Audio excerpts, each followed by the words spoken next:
Allez les petits, allez! Putain de putain! On mérite de mieux là. C'est fini! Et bonjour à tous, la jeunesse prend le pouvoir à Montpellier. Le fameux gang des chaussettes basses est reparti de Nancy avec le butin entre les mains. Victoire 1-0, Issoufou pour le but et Maignan Pavé pour la passe D. Le podcast Montpellier Sport Club, c'est parti et c'est en partenariat avec le Midi Libre. Ça va, c'est de la bonne cam, ça, hein? C'est comme ça qu'on dit. La jeunesse emmerde l'AS Nancy-Lorraine. Maxime Reynaud peut en parler, il y était. Salut Max. Salut à tous. Notre consultant Benjamin Psaume est aussi de la partie. Son avis ne fait pas toujours l'unanimité, mais il est plus que légitime et toujours aiguisé. Salut Benji. Merci, salut les copains. Et après Johan, notre deuxième intervenant supporter s'appelle Kevin. Salut Kevin. Salut à vous. Salut Kevin. Sois le bienvenu Salut, dans Kevin. le Montpellier Sport Club. On est ravis d'être avec toi et de pouvoir t'entendre aujourd'hui. Les supporters, justement, ouvrent le bal. Comme chaque semaine désormais, le répondeur de la paillade, les réactions à chaud après cette rencontre.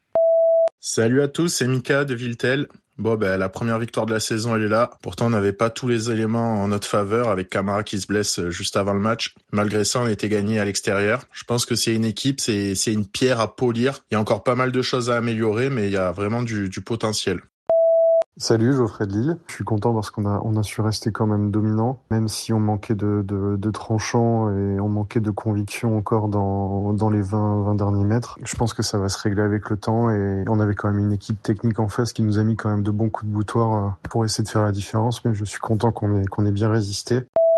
Et coucou, Massol de Vergès. Première période avec de la volonté mais très brouillonne, je trouve. Un retour des vestiaires complètement raté et la faculté à laisser entrer Nancy trop facilement, je trouve, dans notre surface ou en zone de tir comme les années précédentes. Et côté positif, les entrées d'Ayem Issoufou, encore une fois, qui donnent un second souffle à cette équipe avec la passe décisive altruiste de notre petit génie Maignan. Joanne de Montpellier, dans l'ensemble, content déjà de ramener les 3 points de Nancy, important. Un match très saccadé dans l'ensemble avec beaucoup de fautes. Papus Camara fait des super changements avec les entrées d'Issoufou et Ayem, que j'ai beaucoup aimé. Bravo la paillade et gardez cette mentalité, vous nous régalez. Salut David de Fabrègue, très satisfait. On va espérer que ça lance notre championnat avant le déplacement à Dunkerque qui va être un vrai test. Contenu qui est beaucoup plus intéressant que l'an dernier à la même époque, même si on manque cruellement de méchanceté dans le dernier geste. Quoi qu'il en soit, le groupe est jeune, plaisant, moi j'ai envie d'y croire. Salut, c'est Rémi d'Avignon. Alors, je suis ravi de cette victoire, ça vient gommer le faux pas de la semaine dernière. Alors, tout n'a pas été parfait, notamment la finition, mais globalement, il y a de l'envie. Les jeunes ne trichent pas, ils essayent, ils font, ils se battent. Puis j'ai qu'une chose à dire. Ezig. Salut, c'est Johan à Pignan. C'est dans des victoires comme ça aussi, difficiles, qu'une équipe qui fait un beau parcours sur une saison se crée. Donc j'ai envie de croire à ça, entre cette belle alchimie qu'on voit aujourd'hui, entre la fougue de la jeunesse et la sérénité de nos joueurs un petit peu plus expérimentés. En tout cas, c'est très encourageant et on a envie de pousser avec cette équipe. Voilà, je vous le dis, moi. Et j'ai pas honte de le dire. Je dis toujours ce que je pense.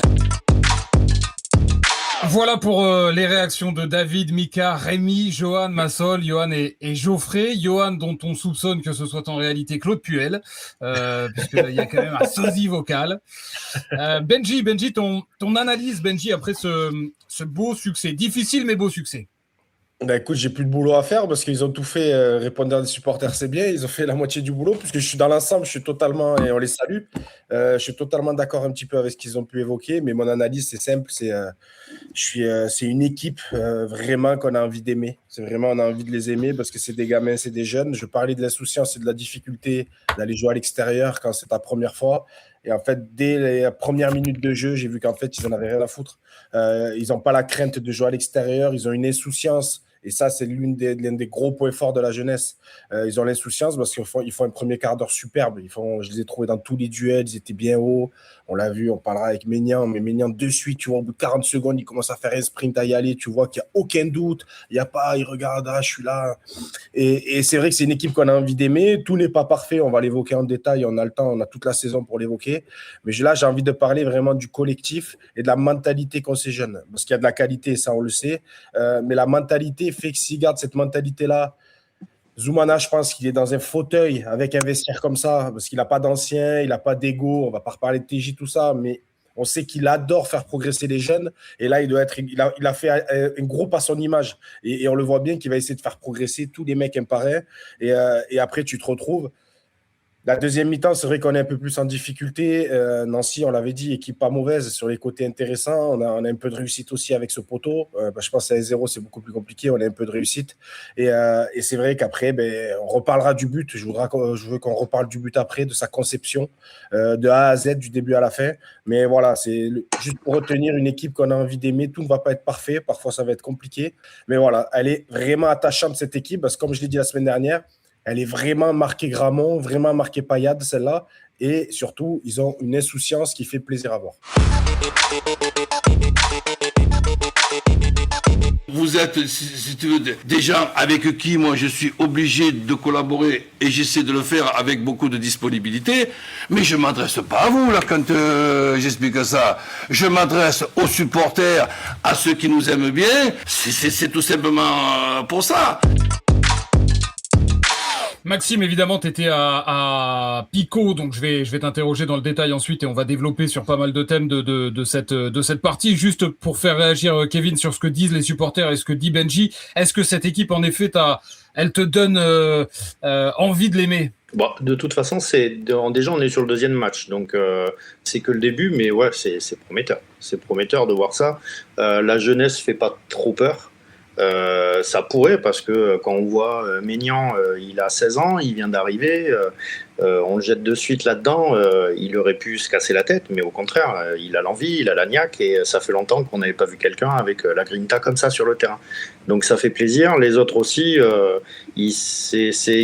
on pensait qu'il pouvait jouer avec le feu, Camara, mais il a porté, comme on dit, il a porté ses couilles, et puis il a fait des choix très forts.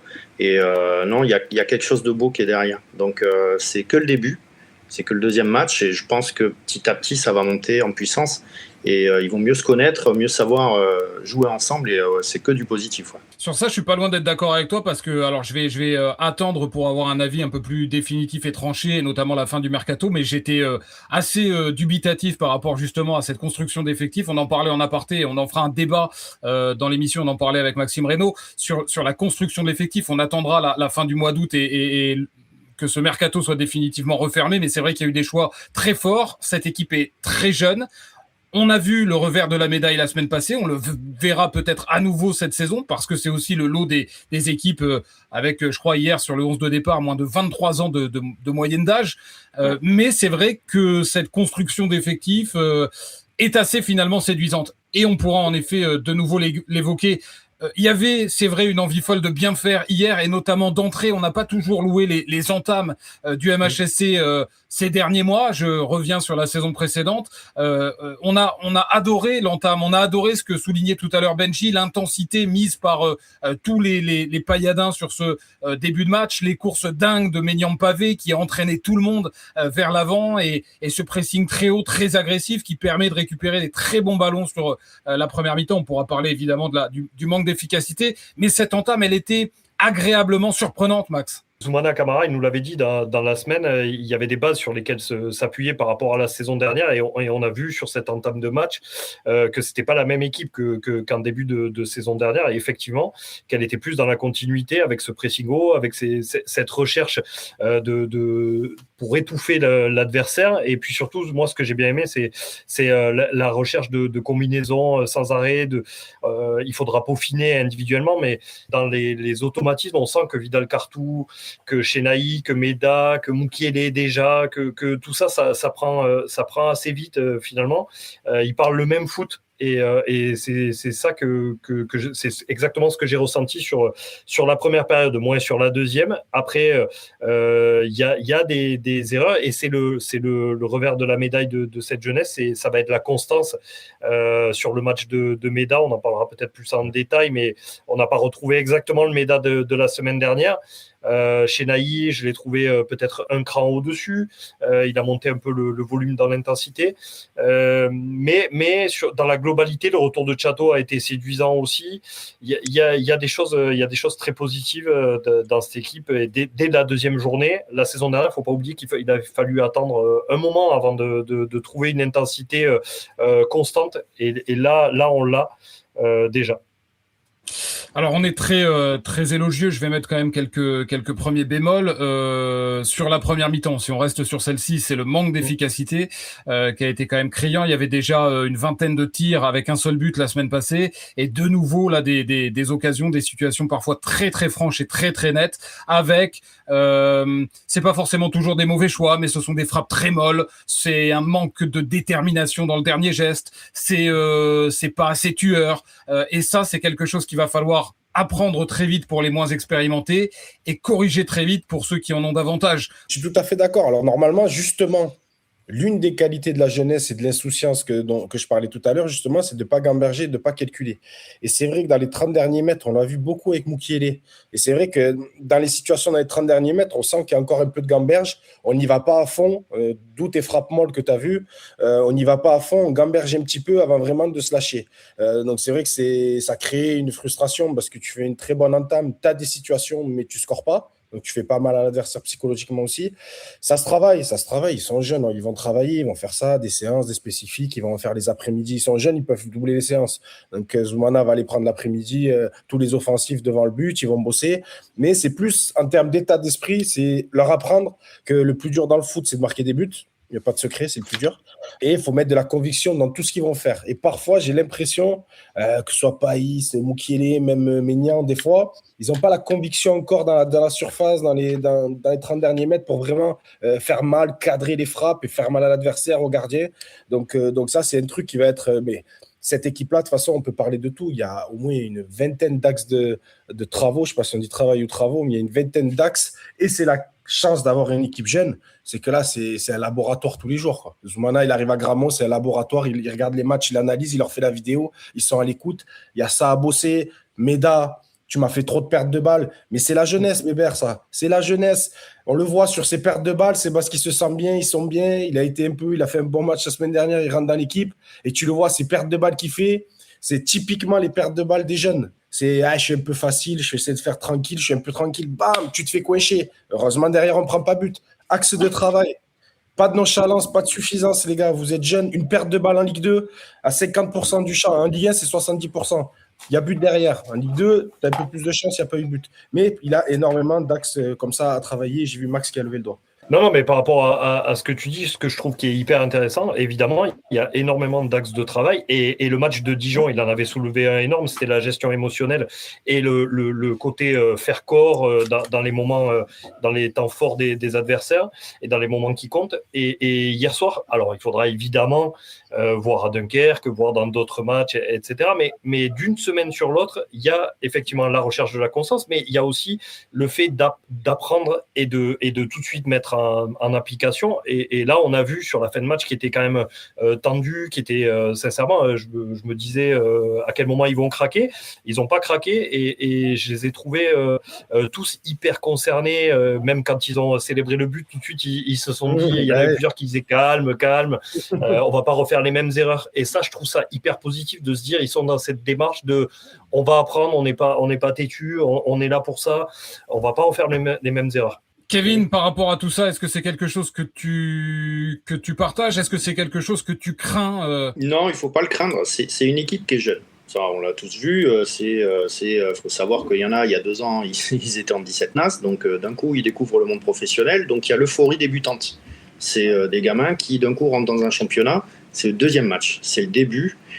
Ils apprennent. Donc, il y a ce que je te dis, donc l'euphorie et en même temps le fait d'apprendre, de comprendre comment tu dois gérer le championnat professionnel, qui est plus du tout le même qu'il y a pour certains qui étaient dans un championnat beaucoup moindre il n'y a pas si longtemps que ça. Donc il faut qu'ils apprennent, qu'ils arrivent à gérer leurs émotions, c'est le plus important, qu'ils soient surtout dans le sérieux, et ça va se faire. C'est comme disait Benjamin, c'est que tu vas pouvoir utiliser tes gamins qui ont envie de bouffer du foot toute la journée, et tu vas pouvoir les prendre le matin, tu vas pouvoir les prendre l'après-midi pour des spécifiques, pour leur faire bosser beaucoup plus de tactique et de technicité. Et puis après, ils sont tellement bien encadrés à Montpellier qu'ils vont avoir des gens qui vont leur faire comprendre que il va falloir gérer les émotions, gérer tout ça et savoir le mettre à bon escient. Il y a une autre chose, Benji, c'est on a vu le trou d'air en deuxième mi-temps. C'est un truc qu'il faut aussi apprendre quand on est jeune, c'est la gestion de 90 minutes. C'est la gestion des temps forts et des temps faibles, c'est la gestion du rythme d'un match. C'est le football de haut niveau dans ce championnat-là. Après, c'est que la deuxième journée, mais même en Ligue 1, même la saison dernière, tu vois rarement une équipe survoler 90 minutes et vraiment être dans le truc tout le match. C'est exactement ce que tu as dit, je vous le dis tout le temps, c'est temps fort, temps faible. Nous, au final, tu t'aperçois qu'on fait une deuxième mi-temps que je trouve vraiment moins bonne que la première. Et c'est dans cette mi-temps-là qu'on force la décision et qu'on marque sur ce contre. Donc, ça, on peut pas incomber à la jeunesse le fait de faire une mauvaise entame de deuxième, parce que l'année dernière, on était un effectif plus âgé et historiquement, on a toujours vu ça, des temps forts, temps faibles. Je ne sais pas si tu te rappelles, à l'époque, c'était les entames de deuxième. À chaque fois, les entames de deuxième, on prenait un but, les gars, on disait mais c'est catastrophique, et on avait des briscards dans l'équipe. Donc, on ne peut pas l'incomber qu'à la jeunesse. Sur ça, après, il y a un truc que je voulais un petit peu évoquer et revenir vite fait dessus. Je fais une digression bébert. Je pense que le vestiaire vit très très bien, parce que le pouls d'un vestiaire et le pouls d'un groupe, tu le vois aux entrants. Les entrants, quand ils rentrent dans cette mentalité-là et comment ils font, j'adore. On ne l'avait pas souligné la semaine dernière. On avait oublié d'en parler, on avait fait une émission complète. Mais là, il faut le redire, ça fait 2 matchs que les entrants apportent énormément. On en parlera individuellement dans les cas individuels. Mais déjà, quand tu vois des entrants, alors c'est le début de saison, il y a moins d'état d'âme de ne pas jouer. Mais quand tu vois des entrants qui apportent comme ça, et tu vois, comme on a dit, la célébration, c'est un vestiaire de jeunes. Déjà, Zoumana, il a la main sur tout le monde. Les mecs, ils ont envie de se battre pour lui. C'est pas je rentre que 20 minutes, ça m'embête, pardon. Tout ça, j'ai des a priori, tout ça, c'est la force de la jeunesse peut-être. Et donc voilà, donc ça, il faudra en reparler. Je pense que c'est un vestiaire qui vit très très bien ensemble. Et quand tu arrives à avoir des mecs qui sont sur le banc, qui sont limite aussi forts, ou qui apportent un peu plus peut-être que ceux qui ont démarré, ah ben là, tu as tout gagné, parce que tu peux faire la décision en fin de match. Et on en parlera. Qu'est-ce qu'on va faire le week-end prochain? Il va y avoir des choix à faire. On en discutera. Le retour de Tardieu est espéré dans le groupe pour Dunkerque. Moi, je pense, on en parlera, mais je pense qu'il faut un briscard au milieu. Donc, je pense que Tardieu va prendre le poste au milieu. Je ne sais pas qui va enlever, mais je pense qu'il le prendra. Mais voilà, l'émulation, les grosses rentrées des mecs font qu'il va y avoir une concurrence vraiment saine. Et là, le 11, il peut changer régulièrement. Est-ce qu'on peut parler, selon vous, avant qu'on passe aux notes et au cas individuel, d'un succès fondateur? Moi, j'avais vraiment évoqué le premier Zig-Zag qui était, il fallait qu'il arrive le plus vite possible, et il arrive à l'extérieur. Pour moi, il va leur servir énormément d'avoir gagné à l'extérieur. Le plafond de verre est tombé, les premières victoires. Ils le font dans un contexte, comme je l'ai dit, je pense que Nancy, c'est pas une équipe qui jouera vraiment le maintien. Je pense qu'ils seront au milieu de tableau. Et je pense que c'est hyper intéressant pour eux. Ils avaient perdu 2 points, ils ont fait que le dire. Ils l'ont encore dit hier, ils avaient perdu 2 points il y a une semaine.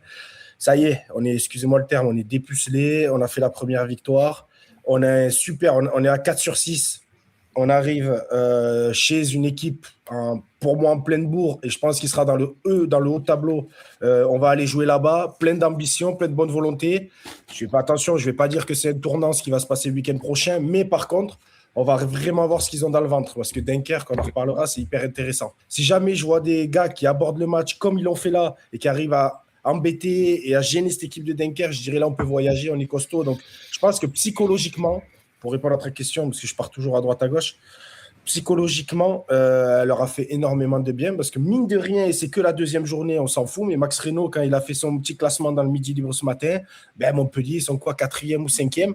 Et même si c'est que 2 journées, Nantes est à 0 points, je pense que Derzac, Montpellier préfère voir ça. Derzac, quand il voit qu'il est à 0 points, même qu'au bout de 2 journées, je pense que psychologiquement, il est déjà un petit peu atteint. Et nous, c'est l'inverse. On est en progression. Maxime, succès fondateur? Après, je me garde toujours de dire succès fondateur ou pas, mais par exemple, pour comparer à la saison dernière, là, j'y avais cru au Mans. Vous vous rappelez, c'était la deuxième journée aussi, et c'était un succès qu'ils étaient allés encore plus chercher, je trouve, qu'à Nancy. Et derrière, ils avaient un match qui était là aussi un révélateur, c'était à 3, et ils ne l'avaient pas passé à 3. Alors après, la comparaison s'arrête là parce qu'on n'était pas la dynamique, tout ce qu'on a dit sur ce qu'on ressent par rapport aux prestations de l'équipe n'était pas du tout les mêmes, et on sentait Zoubana Camara qui lui se cherchait comme son équipe à l'époque, qui était beaucoup plus défensive, mais je sais pas, j'attendrai, avant de dire succès fondateur, j'attendrai déjà Dunkerque pour parler, parce que là vraiment ça va être un révélateur. On a tous assez de saisons de foot pour savoir que les débuts de saison ne veulent rien dire, hein. On se souvient tous de promus qui faisaient des débuts de saison incroyables, qui à la fin redescendaient. Bon, voilà, on va pas s'emballer, mais en tout cas, ce qui est sûr, c'est qu'ils en avaient besoin de cette victoire, et que l'avoir et ne plus être en position de la chercher, de cogiter, de se dire quand est-ce qu'elle va arriver, déjà, ça, c'est une bonne chose de fait. On passe à autre chose. Maintenant, on passe à l'épreuve de force sur un favori qui est Dunkerque. Je dis succès fondateur, Kevin, je pose cette question par rapport notamment à ça. En effet, le fait qu'elle intervienne rapidement, il fallait pas non plus l'attendre éternellement, cette première victoire, et il était important pour se rassurer, pour bien se lancer, qu'elle intervienne, et elle est libératrice. Je sais pas si elle est fondatrice, voilà. Mais elle est libératrice. Voilà, elle est plus libératrice que fondatrice. Ouais. Je prendrai avec les pincettes le fait de dire succès fondateur. C'est plus quelque chose qui se lance, on va y aller tranquillement, très content qu'ils aient gagné, je pense qu'eux aussi. Maintenant, il faut qu'ils se préparent quand même à Dunkerque, qui va être beaucoup plus révélateur. Vous avez même des journaux qui doivent mettre les notes. Heureusement que je suis épargné de ça, parce qu'il y a certaines notes que je ne serais pas capable de mettre. Les tops et les flops, c'est le deuxième répondeur de l'émission. On va passer au cas individuel et aux notes du Midi Libre. On commence avec les tops des supporters et bien sûr Maignan Pavé. Salut les pailladins, quel plaisir d'inaugurer le répondeur avec cette victoire à Nancy. Et comment ne pas parler de notre adolescent de 16 ans qui va nous faire une passe décisive magnifique après avoir été très actif tout le match. Donc bien sûr, on va parler de Maignan, pardon. Et je voudrais parler aussi de la rentrée de Grégory Hayem, comme la semaine dernière où il a été excellent, et je trouve que pour le début de saison, il est parfait dans son rôle à chaque fois. Allez, paillade. Salut les pailladins. Au niveau des tops, il n'y a pas de doute, hein. Maignan Pavé, magnifique match par rapport à sa prise de décision, sa lucidité sur le ballon, parce qu'à son âge, pas mal aurait tapé, hein. Directement, lui, il fait la passe qui est vraiment millimétrée pour Issoufou. Donc, mon top, clairement, même s'il y en a eu d'autres comme Meda, qui a fait un très bon match, je trouve, mais première mi-temps, après il s'est un peu éteint. Et pareil pour Moukielé. Bonjour Payadin et Payadine, content d'inaugurer ce répondeur par la victoire du MHSC à Nancy, une solide équipe de Ligue 2. Et surtout, j'ai beaucoup apprécié ce but Made in Payad signé Yanis Issoufou sur une passe décisive de Lassine Maignan. Donc je mettrai ce dernier en top. Salut les Payadins. Bon, mais pour ma part, si je devais sortir un joueur top aujourd'hui contre Nancy, sans surprise, je choisirais le gamin, Lassine. Parce que franchement, le match qui nous sort, la mentalité, la lucidité, l'engagement, l'agressivité, la justesse, à seulement 16 ans, c'est tout bonnement incroyable. Et heureusement qu'il ne marque pas, sinon il serait ballon d'or. Hein. Ouais, je m'enflamme un peu. Salut à tous, c'est Yacine à Prades-le-Lez. Alors sur cette belle victoire à Nancy, je mettrai en top joueur Lassine Maignan pour sa passe décisive, pleine de lucidité du haut de ses 16 ans, et pour aussi son esprit combatif tout au long du match. Je mettrai aussi Chenaï dans ce même registre. Salut à tous. Sur ce match, moi je retiendrai le collectif, particulièrement que cette équipe a du cœur et elle donne envie d'être soutenue. Tout n'est pas parfait, mais elle a du cœur et ça me plaît. Voilà, après avoir entendu ça, on peut mourir tranquille, comme disait l'autre. Mais avant de mourir, j'ai quand même une question pour Maxime Reynaud. La question c'est pourquoi ? Pourquoi Maignan Pavé n'est pas l'homme du match dans Midi Libre ? Il obtient un 6 alors que Simon le gardien obtient un 7. Ah, il faisait trop chaud, ça m'a tapé sur le cerveau. Difficile. Simon, je l'ai trouvé vraiment... Ouais, je l'ai trouvé capital dans ce succès pour tout ce qu'il a transmis de sérénité, lui aussi. On parle de celle de Maignan, mais je trouve que celle de Simon hier, elle est assez incroyable. Ça a été un vrai patron défensif, pour le coup. Puis sa progression, son évolution. Maintenant, j'ai beaucoup de mal à défendre ce 7 à Simon et 7 à Maignan. En revanche, mais ça aurait été la première chose que j'aurais dite, c'est que je trouve que on a été beaucoup trop dur avec Vidal Cartou. Je trouve que le 5 aurait été mérité, 4 c'est un peu dur, et d'ailleurs c'était la réflexion qu'on s'était faite déjà sur le match contre Dijon.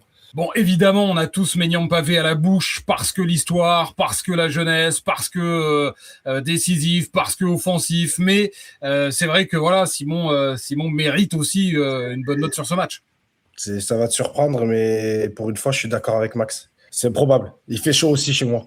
Non, mais c'est ce que j'allais dire. Maignan, bien évidemment, il fait un super match. Il est top. La passe D, le but est magnifique et la passe D, elle est exceptionnelle, même s'il a confessé en zone mixte après que c'était juste à la voix qu'il n'avait pas vu, mais c'est juste à la voix. Le fait de se connaître avec Issoufou comme ça et qui lui a fait la passe.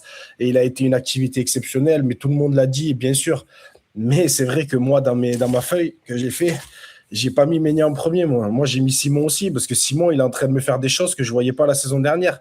Dans le jeu aérien, qu'est-ce qu'il a progressé dans le jeu aérien, mais qu'est-ce qu'il a soulagé. Oh là là, maintenant, il capte tout, il prend tout, on sent une sérénité. Et un gardien, l'attaquant et des gardiens, c'est les deux plus importants dans une équipe. Donc là, on est en train d'hésiter entre nos deux, justement. Mais Simon, il me donne des perspectives pour la saison. S'il continue à progresser, c'est un gardien, ça peut te faire, un attaquant peut te faire monter, un gardien aussi. Et après, vous savez, mon petit coup de cœur que j'ai mis en troisième, j'ai mis Maignan, bien évidemment, avec Simon, et mon petit coup de cœur habituel, qui joue pas le premier match, qui a tant été décrié par la paillade, et que j'ai vu, qui a bouffé son couloir. En plus, il a un joueur en méforme, un petit peu devant lui, donc limite, il prend le couloir pour lui tout seul. Chateau, il a bouffé les mecs sur le côté. À un moment, quand il y a une transversale, il a amené le ballon de la tête, il a mis 4 mètres au défenseur de Nancy quand il allait centrer en retrait pour Maignan pavé. Il met un premier ballon sur la tête de Maignan, il met une galette du pied droit pile dans la bonne zone sur sa tête.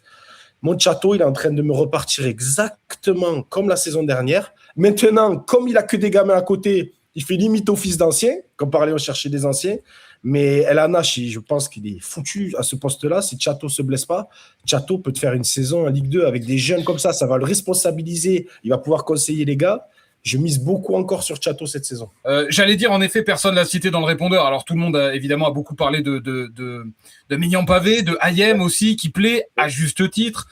Personne n'avait parlé de Simon, que Maxime Reynaud a bien fait de mettre dans les tops dans le Midi Libre. Et j'allais dire, en effet, personne ne m'a parlé de Chateau. Moi, j'ai trouvé qu'il était, en effet, ce que tu as dit, Benchi, j'ai trouvé qu'il avait été très bon. Il a délivré des ballons extraordinaires, peut-être les meilleurs passes D, si elles vont au bout sur ce match-là, viennent d'Enzo Chateau. Et j'ai trouvé aussi, tu vois, sur cette fin de match très tendu, avec beaucoup d'occasions et de situations pour Nancy qui faisaient un peu le siège sur les dernières minutes du but de Montpellier. Je l'ai trouvé ultra précieux, avec des retours, des gestes défensifs, des dégagements intéressants. Enfin voilà, je trouve que Enzo Chateau, comme tu dis, c'est l'un des tauliers désormais dans cette équipe. Et moi, à titre personnel, je sais qu'il a eu par le passé, peut-être moins aujourd'hui, des haters, Enzo Chateau, et je trouve que les gens étaient parfois très durs contre lui, même si il y avait des prestations qui dans le passé n'avaient pas toujours été très abouties. Faut aussi dire ce qui est. Mais je trouve que Enzo Chateau, enfin, je considère que ce serait une très grosse perte aujourd'hui. Je le dis. Et peut-être qu'il y a des gens qui pensaient pas qu'on pouvait le dire, qu'on aurait pu dire ça de lui un jour. Je trouve que ce serait une très grosse perte de le perdre aujourd'hui. Et je trouve que c'est une vraie plus-value et un vrai atout dans l'effectif de Zoumana Camara. Voilà. En tout cas, je serais très déçu de le voir partir. J'ai envie qu'il reste aujourd'hui. Kevin, qu'est-ce que tu penses de ça? Chateau, on était habitué, ce que tu disais tout à l'heure, il a eu tellement de haters, donc on était habitué de voir un joueur qui a fait trop d'erreurs, qui a fait énormément de pertes de balles, etc. sur les années précédentes, que maintenant on le voit bien jouer, on se dit c'est exceptionnel, enfin. Donc oui, il a toujours eu du potentiel, c'est bien pour ça qu'il est encore à Montpellier, il faut qu'il reste, il ne peut pas partir, enfin, il partira si lui, il en a besoin de partir, s'il a des bonnes propositions. Ce serait bête pour Montpellier de le perdre, parce que oui, la jeunesse, mais il faut quand même que tu aies des gens derrière aussi avec un passé professionnel, avec un passé sportif digne de ce nom, pour que tu aies une structure digne de ce nom également. Tu peux pas t'appuyer que sur la jeunesse. Simon, j'attends de voir vraiment contre Dunkerque. Quand tu vois toutes les frappes de Nancy, en première partie, c'est que ils envoyaient des chamallows, ils envoyaient rien du tout. Il y a eu un poteau qui a été bien tiré, mais sinon, c'est que des ballons qui sont au-dessus. Donc, il a pu s'exprimer convenablement face à une attaque qui n'était pas digne de ce nom. Contre Dunkerque, ça va pas être la même. Il aura 100 fois plus de travail à faire, et la défense également. Moi, j'attends de voir contre Dunkerque. Maignan, n'en parlons pas, il a été euphorique, il a été très bien. C'est pas un chien fou, c'est un gamin qui a envie de jouer au foot, et tant mieux, heureusement qu'on l'a. Et tiens, je vais vous donner une info. Alors j'espère en effet que Chateau restera, et vraiment, et du fond du cœur, et parce que encore une fois, les latéraux, même la semaine dernière, étaient décriés. C'était Alanage qui avait débuté. C'est vrai qu'Alanage, c'est encore un peu juste, hein. Il y a des carences, notamment sur le plan défensif. Sur le côté gauche, il y a Sainte-Luce, et donc c'était d'ailleurs dans Midi Libre avec l'interview Laurent Nicolin. Max Reynaud, je parle sous ton contrôle, mais un jeune qui va officier comme doublure cette saison. C'est des Toundi que tu veux parler. A priori, c'est pas a priori, c'est ce que nous confiait Laurent Nicolin, que ce sera la doublure de Théo Sainte-Luce cette saison. Une fois qu'il aura signé pro, qu'il sera majeur, c'est le calcul qui est fait pour l'instant. Ce que je voulais dire par rapport à Théo Sainte-Luce, c'est qu'il a été question, vous l'avez vu dans les infos mercato qui sont sortis ces derniers jours, du Havre, latéral gauche, qui aurait pu, à un an de la fin de son contrat, rejoindre Montpellier. En fait, si ça ne s'est pas fait, c'est parce que Sainte-Luce n'est pas parti. Zouaoui ne venait que si Sainte-Luce s'en allait. Sainte-Luce a été en contact très très avancé, enfin c'était très chaud, avec un club néerlandais. Ça ne se fait pas, en tout cas jusque-là, et donc la piste a été pour le moment écartée. Si on en reste là, ce sera Sainte-Luce, et ce sera en effet Etoundi sur le côté gauche, une fois qu'il aura signé, avec la possibilité de faire jouer El Hanache en attendant sur ce côté pour remplacer. Et puis sur le côté droit, si on en arrive là, ce sera donc Enzo Chateau. Le club évidemment a des options s'il devait s'en aller, ce qui est aussi, on l'a dit, une possibilité. Moi, j'espère encore une fois qu'il va rester.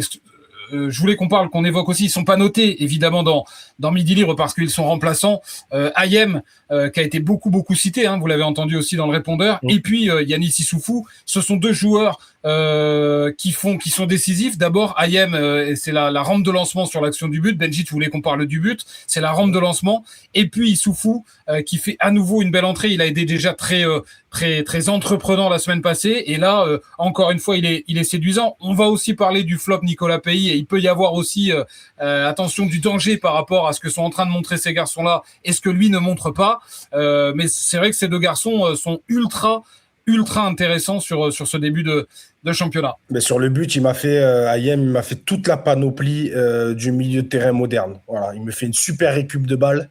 Et de suite à la récup de balle, qu'est-ce qu'on fait? On regarde pas vers son but en disant j'ai gratté une récup dans les stats, parce qu'ils ont toutes leurs stats avec les ballons récupérés, et en faisant une passe vers l'arrière en disant j'ai récupéré mon ballon, projection vers l'avant, il regarde de suite vers l'avant, il voit le super appel, cette prise de profondeur de Maignan, c'est exceptionnel sa prise de profondeur, et là ballon parfait, pile dans la bonne zone, bien dosé. Si tu demandes à un milieu de terrain, à n'importe quel entraîneur en 2026, qu'est-ce que tu recherches chez un milieu de terrain? Je recherche, il me récupère des ballons, et de suite, c'est à la récupération que tu es dangereux, vous le savez depuis le temps. C'est toujours quand tu n'as pas le ballon que tu es le plus dangereux. C'est exactement ce qui s'est passé pour Nancy, puisqu'ils sont en situation d'attaque. Récupération, projection vers l'avant et bon ballon. Tu demandes à n'importe quel entraîneur, j'ai un milieu qui fait ça, qui te récupérera des ballons, qui jouera vers l'avant, il va te le prendre de suite. Donc, hyper intéressant. Et ce qui va venir bousculer un petit peu la hiérarchie des milieux de terrain, embêter tout le monde, on va voir. Le retour de Tardieu aussi, comme je vous l'ai dit, on va voir aussi. Mais voilà, c'est ce que je disais tout à l'heure. Quand des mecs ils rentrent dans cet état d'esprit comme ça, et ils ont la qualité en plus. Après Maignan, j'en ai parlé sur la finition, sur ce but que j'ai adoré, c'est la passe à Issoufou, parce que beaucoup d'attaquants auraient essayé de marquer, de croquer avec tout ce qu'il a vécu, tout ce qui s'est passé. Il aurait peut-être essayé de frapper, et il entend son copain, parce que c'est même pas son coéquipier, on peut pas parler de coéquipier avec des gars comme ça, c'est son copain, son pote depuis longtemps. Il entend, il dit vas-y, je vais essayer de faire croquer mon pote, il m'appelle, c'est qu'il est là. Et là, bam, il lui met un super ballon. Et Issoufou débloque le compteur. C'est très bien aussi qu'il débloque le compteur. Donc voilà, le but pour moi, c'est un modèle de but et de contre-attaque, d'attaque rapide. C'est un modèle, vraiment. Et c'est ce qu'il faudra avec un attaquant comme Maignan. Mais même avec Camara, je pense que tu peux le faire un peu aussi. Mais avec Maignan comme ça, à la récupération du ballon, si tu arrives vite à exploser vers l'avant avec un attaquant qui prend la vitesse comme ça, qui va vite, qui prend la profondeur, tu vas faire mal à beaucoup d'équipes, surtout à l'extérieur d'ailleurs. Même si, évidemment, Belchi, on va aussi attendre de voir face à une autre forme, c'est ce qu'évoquait Kevin tout à l'heure, de répondant. C'est-à-dire que Hayem, il est très bien là, c'était très bien contre Dijon, c'était très bien à Nancy, et donc tant mieux, on va attendre sur la durée, on va attendre aussi face à des équipes d'un tout autre calibre, de voir si au milieu de terrain, il est capable de cette manière d'exister. Tous, Bébert, j'ai envie de voir Meda face à un milieu comme Dunkerque, joueur avec énormément de mouvements. J'ai envie de voir Vidal Cartou. Maignan, je vais avoir envie de le voir face à des gros défenseurs de Ligue 2, contre Saint-Etienne ou des équipes comme ça, avec des briscards et tout. C'est un laboratoire permanent, cette équipe. Le fait qu'on ait des jeunes, on a envie de les voir se confronter à ce qui se fait de mieux dans ce championnat. Et donc Maignan Pavé, qui a quand même été plébiscité dans le répondeur, il n'est pas encore évidemment au sommet de son art, il débute sa carrière, il est sur une pente ultra ascendante, tout lui sourit. La semaine a pourtant été agitée, des turbulences auxquelles il a complètement résisté, c'est pas évident, hein. Il a 16 ans, on parle du PSG, on parle de 10 millions d'euros, il y a une interview de son président dans Midi Libre où son cas est largement évoqué. Enfin, je veux dire, faut résister à tout ça, faut l'assumer, faut l'encaisser, faut l'évacuer, et bah voilà, c'est ce qu'il a su faire, preuve de sa maturité. On savait le joueur précoce, on se rend compte que le jeune homme l'est aussi, et ça c'est hyper important, c'est surprenant, c'est bluffant. La Payade a une chance inouïe, je le crois, d'avoir un joueur comme ça, mais aussi un jeune homme avec cet état d'esprit-là. On a tendance à penser que quand on le voit, quand on l'entend, on n'aura pas besoin beaucoup de lui dire de garder les pieds sur terre et de continuer à travailler. J'ai l'impression que c'est exactement le mindset dans lequel il est. Voilà, c'est encore une fois, j'emploie ce mot, c'est bluffant parce que c'est très rare à cet âge-là. Il est dans la lignée des très grands, sans doute, jeunes attaquants qui doivent évidemment confirmer sur le long terme. On a aussi vu des comètes, on a aussi vu des étoiles filantes s'éteindre aussi rapidement qu'elles s'étaient allumées, mais on a le sentiment aussi, quand on a quand même vu passer pas mal de jeunes, que ce sera pas le cas avec un garçon comme ça, et qu'on a sans doute plutôt affaire à du un peu d'Eliwahi, un peu d'Ekitike, un peu de Boadi, tous ces très très jeunes joueurs qui ont été lancés précocement et qu'on a retrouvés ensuite, quelques années après, au sommet. On va écouter Maignan Pavé. Maignan Pavé interrogé par Maxime Reynaud hier en zone mixte, des questions extraordinaires et des réponses qui ne le sont pas moins. Écoutez. Forcément, j'étais content, j'étais très reconnaissant envers le coach. Malheureusement, c'est parce que Mamad s'est blessé, donc j'espère que Mamad va bien se rétablir. Mais ce soir, j'ai pu apporter ma pierre à l'édifice à l'équipe. J'ai pu faire la passe d'Ayanis et je suis très content de ce que j'ai pu faire dans le match, de ce qu'on a pu faire dans le match. On s'est bien battu. Et aujourd'hui, on a ramené les 3 points et c'est le plus important. Avec le coach, on en avait parlé qu'il fallait que je plonge entre les deux défenseurs. Et Greg m'a envoyé. J'ai entendu Yanis, je ne l'ai pas forcément vu, mais je l'ai entendu et je l'ai mis. Et ça a fait mouche. C'est vrai qu'il y a beaucoup d'impact, mais j'essaye de tenir, de m'imposer, on va dire, d'imposer mon corps. Parce que quand même, je peux essayer de m'imposer. J'essaye de faire comme je peux et d'aider mes coéquipiers comme eux ils m'aident. C'est toujours une fierté d'être avec ses frères, on va dire. On était depuis la Gambardelle ensemble, donc on se connaît bien. Noah, quand il a la balle, on se cherche. Parce qu'on joue ensemble depuis U17, avec Hichem depuis U19 et avec Tidjane et Mathis aussi depuis U19. On essaye de s'adapter au football de grand et on essaye de faire de notre mieux. J'espère gratter le plus de temps de jeu possible pour commencer à me faire mon expérience personnelle. Je sais que j'ai que 16 ans, c'est pas anodin, mais l'âge, on va dire qu'on passe par-dessus, ça veut rien dire l'âge. On t'en parle pas, toi non plus? Bah ouais, on parle pas d'âge, comme on dit. Mais j'espère que Mamad va revenir le plus vite possible, parce que quand même, un joueur comme ça dans une équipe, ça fait toujours du bien. Et il peut m'apporter des pincettes pour améliorer mon jeu, donc j'apprends de lui tous les jours. Extraordinaire. Au même âge, à la même période, au même âge, Maxime Reynaud avait créé son Skyblog. Il passait ses journées sur MySpace, dans l'Aveyron. Il jouait à la PlayStation. C'est la deuxième fois troisième fois qu'on se parlait véritablement comme ça. Bon, alors là, c'est un échange furtif. J'avais eu la chance de le voir une demi-heure avant la finale de la Gambardella en tête à tête. Bon, Noah Vidal Cartou est du même cuir. Hein. je préfère le dire tout de suite, c'est les mêmes. Hein. Ils ont une maturité qui te retourne totalement et qui te renvoie à toi-même, en fait, où tu te dis, mais moi, à 16 ans, jamais j'aurais été capable de répondre comme ils répondent avec cette maturité-là. Mais ce qui m'avait marqué, je suis retombé sur l'interview justement d'avant finale Gambardella de la signer Ménian. Et le titre, c'était chaque fois que je rentre sur le terrain, je m'amuse. Et en fait, c'est cette fraîcheur-là qui est. Ça bug ? Pardon. Non, ça bug pas, Max. J'ai eu l'impression que tu as eu une remontée, que c'était le burger de la Ciné-Ménian. Oui, en plus, voilà, donc au-delà de cet amusement, c'est quelqu'un d'hyper altruiste qui pense toujours aux autres sur le terrain et en dehors, ça se sent. Et il m'a même laissé son burger, donc la Ciné, si tu cherches ton burger, c'est moi qui l'ai récupéré, tu l'as oublié en Zonix. Il était très bon d'ailleurs, il était très très très bon. Mais ouais, non, totalement bluffé par le gamin, sa maturité et son jeu. Et d'ailleurs, c'est ce qu'a dit Zoumana Camara en conférence de presse. Il ne le bluffe pas techniquement parce qu'il le voit tous les jours à l'entraînement. Il le bluffe par sa capacité à être une éponge et à emmagasiner les consignes et surtout à savoir les répercuter sur le terrain immédiatement. Et c'est là où il est très fort et c'est là où il est sur la bonne voie pour continuer à évoluer parce que on s'extasie devant son match, mais hier, il y a des scories dans son match, il y a beaucoup de ballons perdus, il y a quand même plein de choses qu'il peut améliorer, mais qu'il a envie d'améliorer et on sent ça. C'est là où c'est très fort. C'est sa maturité qui fait parler. Que ce soit à Montpellier ou, je pense, familial, c'est quelqu'un qui a la tête sur les épaules. C'est un 2010, quoi. Moi, je vois mon gamin, c'est un 2011, mais je suis prof, j'ai des 2010 en tant qu'élève. C'est pas du tout la même chose, quoi. C'est une autre planète. Il vient d'une autre planète, ce gamin. Donc, il faut qu'il surfe sur ça. Il faut qu'il fasse en sorte de continuer, d'être intelligent, surtout bien encadré, bien entouré. Et à partir de là, il ne peut que réussir. Après, ce qui est intéressant, on va faire une analyse de zone mixte. Non, pas du burger, de zone mixte. Il a déjà alors, je ne pense pas que c'est bossé à cet âge-là quand même. Il a déjà les codes. Première réponse, qu'est-ce qu'on fait ? On remercie son coach. On remercie son entraîneur de lui faire confiance. Deuxième chose où il enchaîne direct. J'ai une grosse pensée pour mon concurrent qui s'est blessé. J'espère qu'il va vite revenir. Vous le savez, vous connaissez mieux que moi, les gars. Tu as déjà les codes où il sait très bien faire. Il sait très bien faire, c'est les réponses qu'il faut dire. Après énormément de fraîcheur, énormément. Et ça, on le découvre parce que quand Fred Garny, qu'on salue au passage, quand Fred Garny, depuis 1 an ou 2, il me parle de ce jeune joueur. Lui, il en a vu passer. Il en a vu passer des super joueurs et tout. Mais quand ils te disent que ça peut devenir un très grand, il ne te parle pas. Il en a vu des super joueurs. Mais quand il te dit ça, il te le dit parce qu'il connaît, lui, le mec en privé. Et il sait que le mec, il a faim, qu'il est à l'écoute, qu'il a un bon entourage et qu'il est à l'écoute et qu'il veut progresser et qu'il ne joue pas pour sa gueule, il n'a pas un melon comme ça. Donc, quand ils te disent ça, c'est formateur. Pourquoi les grands, ils font la diff ? On en a tous vu des gros joueurs, des super joueurs. Moi, sans prétention, mais j'en ai vu des centaines en équipe de France et tout. Mais le mental ne suivait pas derrière et ça a fini avec des carrières bancales. Mais quand tous les mecs, ils te disent, lui, ça va être un grand parce que déjà, il est très, très fort au ballon, tout ça, mais surtout parce que dès que je lui dis un truc, ça rentre là et ça ressort pas là, ça rentre là, ça cogite là-dedans et il essaye de le faire progresser et il essaye de progresser sur ça. Il a une marge de progression, il est altruiste. Combien de jeunes à 16 ans avec tout ce qui s'est passé dans la semaine, mais vous imaginez tout ce qui s'est passé à cet âge-là. J'étais pas d'accord, je l'ai dit à Max d'ailleurs, je fais vite, j'étais pas trop d'accord avec Zoumana, comment il en a parlé à la conf, en disant qu'il en avait même pas parlé.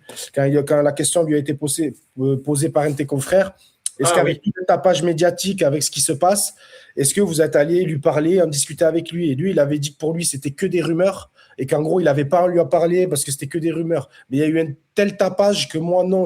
Perso, j'aurais préféré que mon entraîneur, si ça m'arrivait à 16 ans, en plus un formateur et un gars qui a une grande carrière comme ça, vienne me voir dans la semaine et vienne me dire, voilà, tout ce qui se passe autour, garde la tête froide. Il l'a sans doute fait au moment de lui annoncer sa titularisation, j'imagine. La question ne lui a pas été posée hier, mais j'imagine parce que quand Zoumana Camara dit qu'il a hésité à le titulariser par rapport à tout ce qui s'est passé dans la semaine et pour le protéger, je pense qu'il y a eu aussi dans sa réflexion une discussion, il y a eu beaucoup de choses, je pense. C'est exactement, en fait, ce que j'allais te dire, c'est que dans sa réponse, il a évoqué de lui-même toute la semaine qu'il a vécu. Zoumana, il avait évoqué. Donc, en faisant ça, en fait, ça veut dire que ce qu'il nous a dit en conf d'avant-match, mais non, au contraire, c'est que ça avait touché, c'était quelque chose d'important. Et voilà, mais voilà, c'était hyper intéressant. Mais j'espère qu'on va pas le perdre. Alors, j'espère vraiment qu'on va pas le perdre là.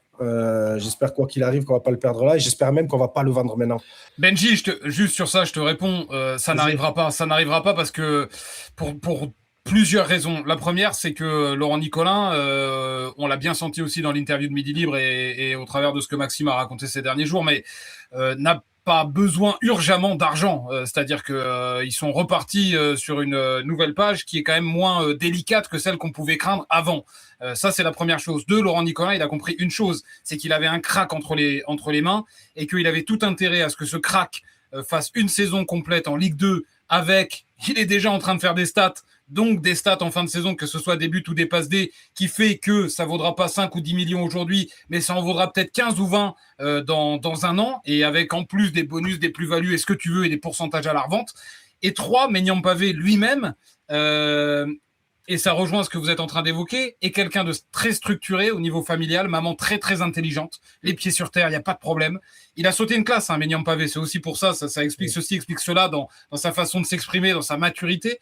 Et puis lui-même a envie de jouer, de s'amuser. On l'entendra, on va cette saison, mais on l'a déjà entendu là dans son entretien. Il est content de jouer avec Noah Vidal-Cartou. Il est content de jouer avec Abderrebi. Il est en train de découvrir la Ligue 2, non pas avec des partenaires et des coéquipiers, mais avec ses amis, avec ses copains. Et il sait aussi que pour évoluer sainement, sereinement et confortablement, il a besoin de pas brûler les étapes, de faire sa saison en Ligue 2, de gratter du temps de jeu, de gratter des minutes. Si aujourd'hui Maignan Pavé part chez un PSG, un Manchester, un ce que tu veux, un Newcastle, j'en sais rien, parce qu'il y a vraiment énormément de clubs autour de lui, il sait que ce sera pas la même chose. Il sait qu'aujourd'hui, il n'est pas prêt, Maignan Pavé. Tu as des joueurs qui, évidemment, on en a connu, veulent brûler les étapes, et parfois ça réussit, parfois c'est compliqué, parfois il se casse les dents. Maignan Pavé, il sait tout ça. Et Maignan Pavé, aujourd'hui, il n'a pas envie de ça. Il a envie d'évoluer au moins, au minimum, une saison avec le MHSC, de jouer, de gratter du temps de jeu. Si tu pars dans un gros club aujourd'hui, imagine, Maignan Pavé se retrouve, je te dis n'importe quoi, au PSG aujourd'hui, mais Maignan Pavé au PSG, mais il joue pas une minute cette saison. Et donc son évolution et sa progression, elle est cassée par rapport à ce qui a été dessiné pour lui, ce qui a été programmé, parce qu'il a été programmé. Et je dis une dernière chose sur Maignan Pavé, c'est que il est très bien accompagné au centre de formation par un Garni, par exemple, par un Rodriguez la saison passée, par les formateurs du MHSC. Il n'y a pas de souci. Il a aussi été très bien accompagné initialement par ceux qui l'ont entouré et ceux qui l'ont propulsé et ceux qui l'ont mis à Montpellier. Je le dis aussi parce que c'est important. Aujourd'hui, il y a beaucoup de gens qui, à tort ou à raison, en tirent les fruits. Et il y a aussi beaucoup de gens de l'ombre que vous ne voyez pas, dont vous n'entendez pas parler, mais qui ont fait Maignan Pavé. Et donc voilà, c'est tout un écosystème autour de lui qui a été construit et qui a été très très bien construit. Je dirais juste qu'il ne faut jamais être affirmatif en période de mercato, surtout avec un tel crack. Comme ça, on ne sait jamais ce qui peut se passer. Et l'offre irrefusable dont parlait Laurent Nicolin, elle peut arriver du jour au lendemain. Tu le sais mieux que moi, Bertrand. Ils sont capables, le PSG, de dégainer. Moi, ce que je dis juste, c'est que chaque jour qui passe nous rapproche du départ de Maignan Pavé, de Lassine Maignan, et juste que la Payade profite à fond d'avoir un tel joueur et de se dire qu'elle a la chance de le voir jouer, même si ça sera peut-être que 10 minutes dans 3 semaines, parce qu'il a une chance énorme, c'est d'être avec aussi Zoumana Camara, qui est, je pense, un formateur hors pair et qui sait comment gérer les jeunes joueurs, qui pense tout le temps à protéger, il l'a répété plusieurs fois hier, qui est à la fois exigeant et dans la protection et dans l'attente. Et donc, je pense qu'il a tout pour s'épanouir encore au moins quelques mois à Montpellier. Voilà pour Maignan Pavé aujourd'hui. Je voudrais qu'on évoque très rapidement quand même les flops, parce qu'on a fait très long sur Maignan Pavé et sur les tops, mais sur les flops, 2 cas. Nicolas Pays, encore dans le dur, c'est la plus grosse déception sans doute du début de saison par rapport à ceux dont on sait qu'il est capable. Puis l'autre déception, alors même si un supporter, j'ai entendu dans le répondeur, le mettait parmi ceux qu'il avait aimé, pour moi c'est Méda sur ce match-là.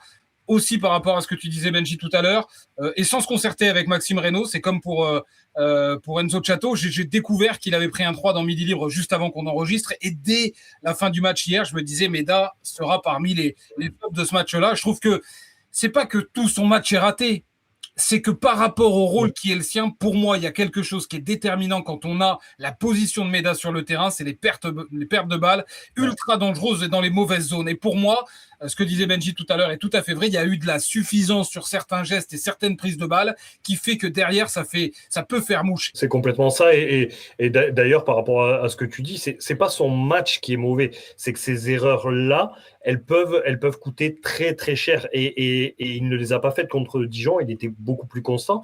Et d'ailleurs, Zoumana Camara, il a été interrogé sur Nordan Mukiele et sur Daylan Meda et sur ce manque de constance d'un match à l'autre. Et lui-même a dit tout n'est pas à jeter de leur match, toute leur performance n'est pas à jeter, mais effectivement, il faut rechercher cette constance. Pour l'instant, il est avec eux, il est clément parce qu'ils viennent d'arriver, ils découvrent un rôle, ils découvrent un club, une ville, plein de choses. Parce qu'à la récupération, Meda, il ne fait pas un si mauvais match que ça, il y a plein de bonnes choses. Voilà, il a le droit aussi d'avoir des relâchements dans un match. Je parlais tout à l'heure de Meda, je vais rebondir sur Païs plutôt, qui est, comme tu l'as dit, je pense aux yeux de tout le monde le voit. Je pense malheureusement, on est tous unanimes pour dire qu'il a du mal à démarrer sa saison.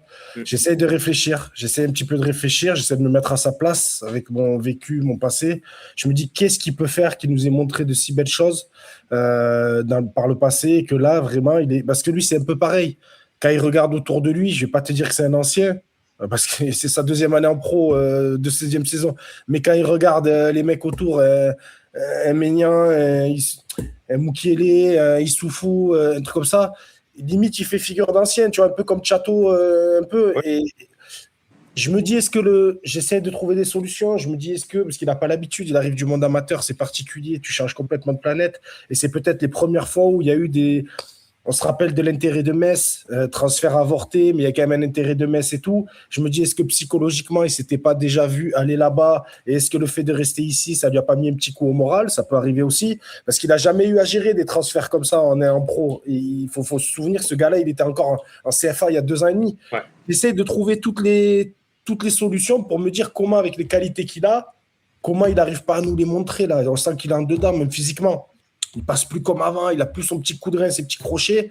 Alors j'espère que Chateau va l'aider. Je vous parlais des binômes tout le temps. J'espère que le fait que Chateau soit bien, ça va l'aider. J'espère qu'ils vont se refaire comme il faisait le binôme et tout. Pour moi, limite, parce qu'on parle de Ménian, ce que tu veux, mais pour moi, ton leader d'attaque au départ maintenant, ton leader, pour moi, ça doit être lui. Il était là en Ligue 1 malgré tout. Il a fait de la Ligue 1 et tout. Il était déjà là en Ligue 1.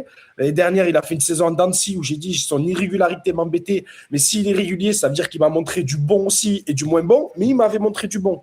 Là, le problème, c'est que pour l'instant, il ne m'a pas montré le bon. Quoi. Il n'est même pas irrégulier. Là. Malheureusement, il est en difficulté. Et Max, il va te dire quoi? Il va te dire une potentielle arrivée peut-être dans le secteur offensif aussi, ça peut lui faire mal. Alors, là, tu anticipes autre chose, mais déjà, attention, parce qu'au moment des bilans de la saison dernière, quand Zoumana Camara et son staff, ils ont fait le bilan et ils ont vu le nombre de buts marqués, on en a déjà parlé avec Benji, le nombre de buts marqués, le nombre de buts qu'ont marqué Troyes, Le Mans, etc., le Red Star, tous ceux qui étaient dans les 5 premiers, ils ont bien vu que Alex Mendy avait performé et qu'autour, ça n'avait pas assez staté. Et là, il est attendu sur de la stat aussi, Nicolas Pays. Après, effectivement, il y a l'aspect, ce que nous a dit Zoumana Camara hier à la fin de la conférence de presse, quand on lui a demandé si la blessure de Mamadou Camara pouvait lui donner une envie de recrutement. Lui, il ne cache pas qu'il a besoin, il aimerait un renfort de rotation qui puisse jouer à la fois sur les côtés ou devant. Maintenant, il est aussi totalement conscient de la situation du club. Il a besoin de départ pour pouvoir envisager ça. Et c'était quoi ta question? Eh bien justement, c'est la question du débat. La question du débat, la voici face à la blessure de Mamadou Camara. Qui pourra rater potentiellement 5 ou 6 matchs? Alors peut-être 4 si on le remet sur pied avant ça. Mais voilà, potentiellement Mamadou Camara serait out jusqu'à la trêve internationale fin septembre. Faut-il recruter ou confier les clés à Ménian Pavé? Moi, si on peut, Max l'a évoqué, c'est toujours compliqué, mais moi je prendrais quelqu'un dans le secteur offensif et il a raison, le coach, je suis d'accord avec lui, il faut quelqu'un d'assez polyvalent en fait, surtout pour jouer du côté de Païs à droite ou dans l'axe, donc ça va être plus un joueur de vitesse, normalement un joueur de profondeur de vitesse qui peut occuper les deux postes. Faut concurrencer Païs, faut le concurrencer, c'est vrai qu'il est dans un fauteuil pour l'instant, et on va en avoir besoin dans la rotation parce que Ménian, on ne sait pas sur la durée, on n'a aucune info non plus, comme j'ai dit tout à l'heure, on ne sait pas sur la durée ça va donner. Camara, à voir aussi ce que ça va donner, c'est une interrogation aussi, et autant au milieu de terrain, je trouve qu'on en parlera, je veux qu'on en parle dans d'autres émissions, mais quand tu vois au milieu de terrain, je fais une digression. L'embouteillage qu'il va y avoir au milieu de terrain maintenant, parce qu'on a oublié, il y a les Everson, il y a Tardieu qui revient et compagnie, ils vont être 6 pour 3 postes, voire plus. Mais tu vas pas avoir au milieu aussi. Ouais, après avoir au milieu, mais c'est vrai qu'au milieu, je trouve qu'on est très très bouché par rapport au secteur offensif où je mettrais quelqu'un, j'intégrerais quelqu'un en plus dans le secteur offensif. Donc voilà, si on peut faire un petit coup de fin de mercato, un prêt, le mec qui n'est pas dans les plans d'un entraîneur, on l'a fait avec Lyon, mais avec un autre club, si on peut faire un petit prêt d'un jeune qui va vite dans la philosophie Camara et qui est polyvalent, que Camara arrive à le polir comme les autres, pourquoi pas? Si on peut le faire, ce serait intéressant de le faire. Kevin, ton avis sur ce débat? Je suis d'accord avec Benjamin, il faut qu'il se renforce avec un nouvel attaquant plutôt que de tout lâcher. Il y a un moment où ce gamin, il ne faut pas oublier quand même qu'il a 16 ans, il y a peut-être une maturité, c'est une pépite, etc. Mais ça reste un gamin de 16 ans, tu ne peux pas lui mettre tout sur les épaules. Ça fait trop lourd pour lui à un moment, et si tu veux construire quelque chose, un socle solide et pouvoir prétendre à battre de bonnes équipes et à faire partie des 8 meilleurs, 5 meilleurs de Ligue 2, il faut avoir une assise confortable et recruter un attaquant qui puisse pallier un peu aux lacunes de Païs en ce moment et qui puisse de la profondeur et de la rapidité, ça je suis d'accord avec toi. Ouais.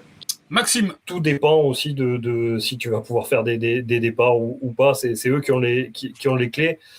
C'est les partants, Fayad, Ndiaye, peut-être Romsa, des joueurs comme ça. Ça va dépendre d'eux. Mais je pense effectivement que Montpellier aurait besoin d'une recrue. Maintenant, on connaît tous la situation aussi du club. C'est facile de le dire comme ça, mais c'est différent. Depuis des années, on n'a acheté personne pratiquement depuis un moment. Ça faisait 2 ans que tu avais acheté personne. Là, tu en as acheté 2, Mamadou Camara et Delam Menda. Donc et d'ailleurs, Zoumana Camara l'a souligné aussi sur ça. Il est tout à fait conscient de l'évolution et il sait quel effectif il a pu avoir en juin, il n'aurait sûrement pas parié sur ça. Tout ce que vous avez fait hier dans votre vie, vous l'avez fait. Que ce soit bien ou mal, vous l'avez fait. C'est fait, c'est fini. Moi, ce qui m'intéresse, c'est demain. Et c'est ce que je dis à mes joueurs. Les supporters le disaient dans le répondeur, prochain match, Dunkerque, un vrai test nous attend pour la 3e journée. Dunkerque invaincu comme nous, victoire contre Grenoble d'entrée 4-2. Match nul à Reims ce vendredi soir, ça prend des buts mais ça en met 7 inscrits en 2 matchs. La défense risque pour le coup de se heurter à quelque chose qu'elle n'a pas encore connu sur les 2 premières journées. Premier test, pour moi, premier test de ce championnat. Équipe joueuse, comme on dit, Dunkerque, on connaît depuis des années, depuis des saisons. Équipe très, très joueuse, énormément de permutations. J'ai pas pu voir encore, je vais être honnête, j'ai pas vu le match hier à Reims, j'ai pas pu le regarder encore depuis là. Mais j'ai regardé un petit peu leur premier match. C'est dans la même lignée, c'est pareil, les principes de jeu, des jeunes aussi, pas mal de jeunes, beaucoup de talent et beaucoup de permutations. Premier test, à la fois comptable aussi, il faut un petit peu en parler, même si j'aime pas parler de points en début de saison, j'aime pas trop ça. Mais mine de rien, quand même, en termes comptables, tu peux commencer, si tu fais un résultat, tu prends 3 points là-bas, tu pourras dire au bout de 3 journées, le premier petit bilan au bout de 3 journées, que tu es vraiment bien, tu es dans le haut de tableau et que tu as bien démarré ta saison. Mais voilà, premier test, excitant. Moi, c'est vraiment excitant. J'ai hâte de le voir celui-là. J'ai hâte, comme il a dit, j'ai hâte de voir Simon s'il est sollicité encore, s'il est sur la même lignée. J'ai hâte de voir tous au milieu de terrain comment ils vont gérer les permutations de Dunkerque et le mouvement incessant. Comment nos 3 jeunes, comment mes chaussettes basses, si Tardieu n'intègre pas le 11, mais je ne pense pas encore, comment mes 3 chaussettes basses vont gérer un milieu de terrain qui permute énormément, comment Ménian Pavé va se comporter avec Sanganté derrière, Briscard, taulier de la Ligue 2, costaud, qui a l'habitude des attaquants, comment il va se comporter. Est-ce que Païs va enfin se réveiller? Il y a plein de facteurs, mais en face, on va avoir du répondant, on va avoir du jeu. Déjà, je pense qu'on va avoir énormément de jeux, on va avoir un beau match de foot. Donc voilà, je suis assez hypé par ce match parce que j'ai vraiment envie de voir un bon match de foot et après, voir ce que cette paillade a vraiment dans le ventre et dans l'aspect, comme l'a dit Kevin aussi, comment ils vont le préparer. Est-ce qu'ils vont me faire la même entame? Il y a énormément d'interrogations. Est-ce qu'ils arrivent à Dunkerque à dire on fait la même entame qu'à Nancy? Ou est-ce que le coach va dire les gars, on voit, on observe, on fait bloc médian? Il y a énormément de facteurs à voir. Et on a sorti un nouveau produit que vous retrouverez désormais pour chaque journée de championnat, chaque match du MHSC. C'est 3 questions à Benjamin Psaume en avant-match, le matin de la rencontre. On a sorti ça en partenariat avec Midi Libre cette semaine là pour Nancy et ça continuera toute la saison. Donc rendez-vous vendredi matin dans Midi Libre et sur les réseaux sociaux. On va jouer à présent les supporters face à Benji et Max. 1-0 pour les supporters après la victoire la semaine passée. Et Maxo. Avant de jouer, sachez que je vous fais aussi gagner le maillot extérieur du MHSC taille L d'une valeur de près de 100 €. Pour tenter de le gagner, vous partagez l'émission en story sur Insta ou sur votre compte Twitter avec le hashtag Montpellier Sport Club, donc MTP Sport Club, tout attaché, et en me taguant surtout pour que je reçoive la notification de votre participation. Vous avez toute la semaine pour le faire, tirage au sort avant le prochain épisode. Je préfère gagner en faisant un beau match. Mais alors, ça me plairait encore plus si on leur filait une tannée. On va donc jouer, mais ça c'est pour du beurre. Premier quiz. Alors c'est un quiz sur les attaquants, puisqu'ils ont été les attaquants formés au MHSC, puisque Maignan Pavé a brillé sur ce match-là. 5 questions chacun, 5 questions pour Kevin d'abord, et 5 questions ensuite pour Benji et Max qui pourront répondre ensemble. C'est-à-dire, voilà, j'accepte une réponse, il n'y en a pas 36. On joue à 2 là. Le jeu, c'est un qui suis-je. Ça veut dire que je vous donne petit à petit des indices et vous devez trouver la bonne réponse, et voilà. Vous êtes prêts? Ouais. On va démarrer avec Kevin. Ouais. C'est Kevin. Qui suis-je? Je suis arrivé au centre de formation du MHSC à seulement 14 ans et j'ai été champion de France U19 avec le club en 2012. Avant de m'imposer à Montpellier, j'ai été prêté une saison à Nîmes en Ligue 2. J'ai inscrit 14 buts en Ligue 1 en 2016-2017 avant de quitter Montpellier pour la Première Ligue. Kevin. Non, là, je vois pas, là. Maxilla. Max. Steve Mounier. Ça compte pas, mais c'est une bonne réponse, et donc c'est une première mauvaise réponse pour Kevin.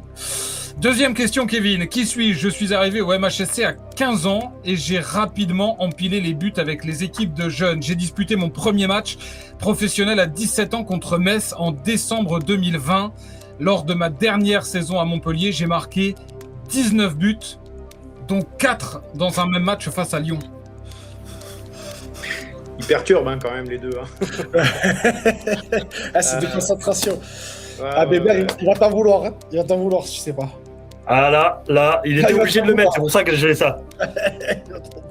Non, je vois pas. Vas-y. Eli Wahi. Eli Wahi, ouais, là tu vas m'en vouloir. Ouais. Troisième question, Kevin. Qui suis-je? Je suis un attaquant de couloir formé au club et j'ai fait mes débuts avec les pros à seulement 17 ans. En 2009, j'ai marqué à Guingamp un but important dans la course à la montée en Ligue 1. L'année du titre de champion de France, j'ai marqué contre Lille après une course de 80 mètres sur une passe d'Olivier Giroud. Aït Fana. Aït Fana, bonne réponse.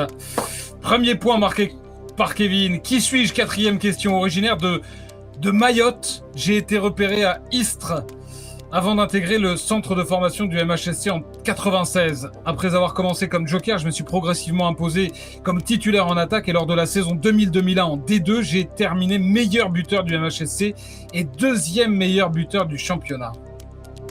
Merde, j'ai oublié son nom. Quand tu m'as dit Mayotte, j'ai oublié son nom. Ça commence par un M. Bandelette. Tu as dit, pardon? Je l'ai l'indice. Non, j'ai oublié son nom. Merde. Toi, Philou Maoulida. Je t'avais dit Bandelette en indice. Il marque. Allez, dernière question. Qui suis-je? La cinquième. Je suis un attaquant formé au MHSC. Elle est dure celle-là. Et j'ai passé 6 saisons. Pour mes débuts en Ligue 1, Montpellier recevait le futur champion de France lyonnais. Je n'ai eu besoin que d'1 minute pour marquer de la tête. International burkinabé. J'ai quitté Montpellier en janvier 2007 pour poursuivre ma carrière dans un pays du Golfe. Je peux donner son prénom, Abdoulaye. Non. Abdoulaye Cissé. Cissé, ouais. C'est vraiment une bulle. Bon, les supporters sont à 1 point cette semaine. Il n'est pas facile celui-là, Bébert, quand même, ton quiz. Là, il n'est pas facile. Hein. Benji et Max vont devoir essayer de faire mieux. Et Max, il est difficile. Faut en faire 2 après Catenaccio. Attaquant formé, première question. Attaquant formé, messieurs, au club. J'ai disputé 6 saisons. En plus, ils sont 2 pour pouvoir trouver les bonnes réponses, donc j'ai fait plus difficile. Attaquant formé au club, j'ai disputé 6 saisons avec l'équipe première du MHSC. Avec Montpellier, j'ai inscrit 50 buts en 178 matchs, toutes compétitions confondues. J'étais notamment connu pour mon jeu de tête et j'ai formé avec Ibrahima Bakayoko l'un des duos offensifs marquants des années 90 à Montpellier. Rue Pataka. Perdu. J'ai le droit. C'est une réponse, on n'a le droit qu'à une réponse. Ah bah oui, ouais. Je savais pas. Bah oui, Christophe Sanchez. Tu vois. Deuxième question, qui suis-je? Je suis né à Saint-Étienne et j'ai été formé au MHSC. Ma carrière montpelliéraine en première a été particulièrement courte. Je n'ai disputé qu'une seule rencontre avec le club. J'ai ensuite joué au Mans, à Guignon, à Grenoble et à Clermont. Ah mais t'abuses, c'est sérieux là. Non, mais en fait, il nous met des difficiles tout de suite. Il a fait une rencontre au club. Je sors d'où, moi? Ouais, mais c'est vieux, ça. Bah, ça va, c'est le quiz. Réclamation. Non, j'ai pas. La réponse était Christophe Bentoumi. Mais je sais même pas qui ça. Je sais pas qui c'est, moi. C'est sérieux? C'est quelle année? Il se marre. Mais donne-moi le quiz de Kevin, là. Mais sérieux? Non, c'est trop tard. Troisième question, qui suis-je? Je suis un attaquant formé... Ah, c'est abusé, c'est trop dur. C'est un fiasco, toi. C'est n'importe quoi. Je suis un attaquant formé au MHSC, mais mes premières années professionnelles à Montpellier ont notamment été perturbées par des blessures. J'ai été successivement prêté à Valence puis à Beauvais avant d'obtenir une nouvelle chance avec Montpellier. Lors de la saison 2002-2003, Benji, tu jouais à cette époque, j'ai marqué 3 fois en championnat avant de quitter le MHSC pour Châteauroux. Oh, maman.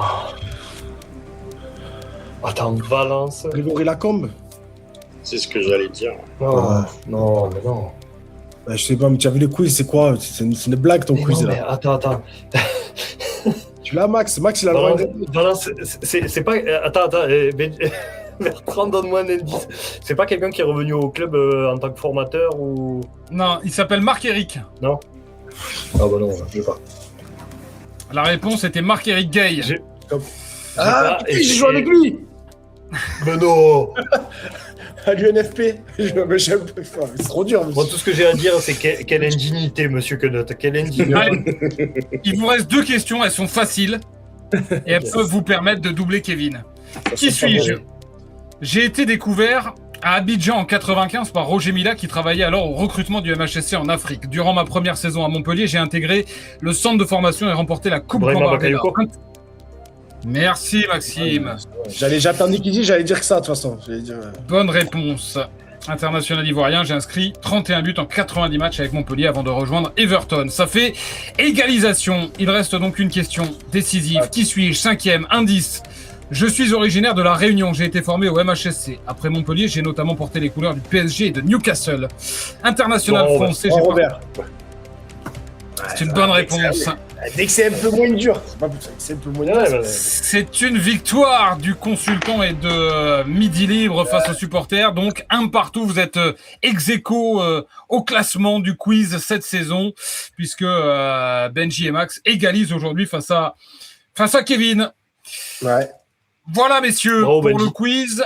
Bravo. Merci à tous les 3 d'avoir été avec moi cette semaine. Maxime Reynaud du Midi Libre, Benjamin Psaume, consultant, et Kevin, supporter de la Paillade et membre du pool numéro 1 des supporters. Merci à tous les 3. Merci. C'est bon? Je vous vois et vous avez plus de questions à poser. Je m'en vais. Au revoir. Donc, merci, au revoir.